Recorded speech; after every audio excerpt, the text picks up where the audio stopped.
తరుణ్ భాస్కర్ గారికి మైక్ ఇవ్వండి. తరుణ్ భాస్కర్ గారికి మైక్ ఇవ్వండి. ఓకే, మా సీనియర్ జర్నలిస్ట్ సింహం తరుణ్ మూర్తి భాస్కర్ గారితో గారికి మొదలు మైక్ పెడదాం. ఇవ్వండి. Yes of course sir.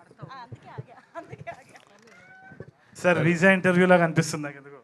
అదేదే కాదు, గాయపడ్డ సింహం అంటే వీసా కోసం గాయపడినట్టు అనిపించట్లా, వీసా కోసం గాయపడినట్టు అనిపించట్లా, వరుస పెట్టి బాక్స్ ఆఫీస్ ఫైట్ చేస్తున్నారు సక్సెస్ కోసం అని గాయపడ్డ సింహంలాగా కనిపిస్తున్నారు. సార్ మీరు అదే అంటున్నా, సక్సెస్ అన్నది చాలా రిలేటివ్ థింగ్ సార్. మీరు బాక్స్ ఆఫీస్ చూస్తున్నారు, నేను ఆడియన్స్ మనసు చూస్తున్నాను. నేను గెలిచేసిన సార్, నేను ఆల్రెడీ సక్సెస్.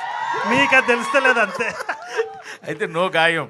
నేను మారేడుపల్లిలో ఛాయ్ తాగటం, నేను ఇక్కడ స్టేజ్ మీద మీరు నన్ను ప్రశ్న అడిగే అంత రేంజ్కి వచ్చిన అంటే ఎంత పెద్ద సక్సెస్ సార్. నేను గెలిచిన సింహం సార్, గాయపడలేదు. ఏయ్. ఇది కదా స్పోర్టివ్ స్పిరిట్ అంటే. Thank you. కానీ అసలు నిజంగా ఎయిర్పోర్ట్లో ఏం జరిగింది సార్ అసలు? ఎయిర్పోర్ట్లో టికెట్ తీసుకోకుండా లోపలికి వెళ్దాం ట్రై చేశారు ఏంటి? బేసిక్గా ఒకసారి షార్ట్ ఫిల్మ్ కూడా షూట్ చేయడానికి ట్రై చేస్తాను సార్. నన్ను నో ఫ్లై లిస్ట్లో ఒక వారం రోజులు పెట్టినారు.